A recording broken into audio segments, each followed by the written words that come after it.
我要告诉大家一个从来没说过的秘密。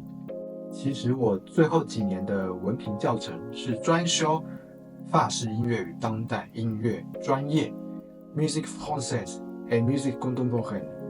当代音乐是什么意思呢？就是我那几年不断在反思、提醒和深化我自己的东西。最后，我得出3个法文动词的结论 ：connecter、communiquer et présenter， 分别代表了连结、交流和存在的3个词。Feedback Flute 就是当时我的其中一个研究的课题，更精确的说法应该是说，对于当代长笛演奏技法的深入的研究。La performance de la flûte contemporaine。我的老师是这门课程的首席学者之一 Monsieur Artaud。因此，在长达接近10年的时间里面吧，我是敲破碗问到底，然后开始理解的。在之后我去了史特拉斯堡的时候，我也是专门修当代音乐的课程。在连续了10年的当代音乐的研究当中，我理解了演奏技巧是可以被创造的，演奏的方式是不断可以更新的，音乐的节拍、乐种、学派也是不断的经过进化而被记录下来的。就连指法呢，也是经由严谨的科学研究所建立下来的。因此，音乐这个东西其实是会随着前面的这4种概念不断的突破枷锁，建立传统，然后被历史的时间给记录下来。承袭着这个概念和想被时间记录下来的愿望，在我的教学方式和教学的内容里面，往往都需要先经过我长时间的数据的收集、实验、观察，才会成为我所讲出来的每一句的指导的语汇。我把这个过程分为3个阶段：内化、转化以及显化。我不晓得有多少个人是像我一样的学习者，但我觉得这3个阶段是最适合我的一套学习的方式。有一套心法，我也可以分享给大家：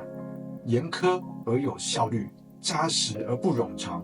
有趣而且必须要与生活、与人给连结起来，也就代表着实用。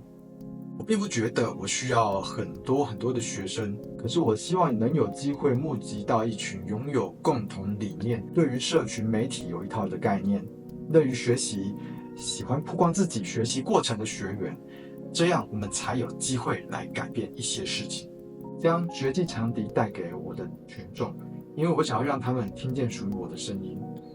这门课聚焦在放下你的偶包，建立自信。音乐的演奏考验的是表演者的内心，展现的呢是你这颗心的内容。我们应该要像个演员一样，表现出心中热爱的音乐，毫无保留的去传达给自己的群众听见，获得肯定，做自己喜欢的音乐，听自己喜欢的声音，每一条细节都不能放过。就像我们对于生活的品味有所要求一样，吃得出菜色内涵的精湛的技术，还有它的独特的配方。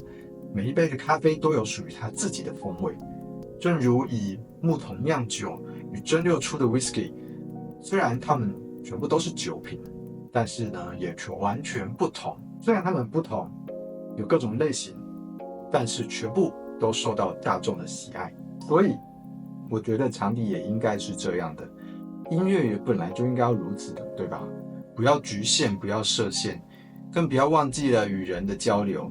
这世界呢，充满着各种的可能性，正如长笛的世界还有很多等着我们前去探索和创造的可能性。如果你喜欢我的影片，如果你也想成为这个世界的一员，如果你不想与世界妥协，如果你也想要有方法建立起属于你自己的世界，那么就来加入 Feedback Flute 绝技长笛的募资计划，让我们一起打造未来的可能性。